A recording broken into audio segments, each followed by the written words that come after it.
Bukan lepak dengan orang, pergi ajak ride. Kenapa sekarang dah kecil? Selalu besar ya. Apa yang kecil? Tu yang tempat kuat asap tu. Ni. Ini namanya exhaust. Yang ni pipe. Sebab tu kecil, pipe. Ni pipe ni. Aduh, sakit.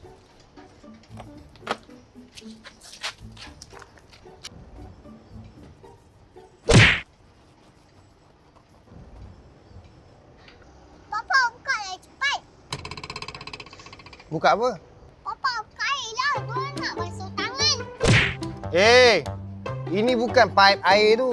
Ini pipe. Pipe exhaust. Lah, ingatkan pakai air. Rupanya tak ada air. Itu pipe air. Yang ni pipe exhaust. Takkan keluar airnya sini. Kalau keluar air sini nak kena masuk bengkel tau. Oh, Papa baru tukar ke? Iyalah, Papa baru tukar lah. Baru beli. Second hand. Second hand pun mahal. Oh, berapa ringgit? Ni kalau baru ni 1,000. Tapi ni Papa beli second hand. RM500. RM500 pun mahal tu. Ada duit RM500? Tak ada. Kalau tak ada jangan usik. Jangan nak taruh pasir ke apa ke.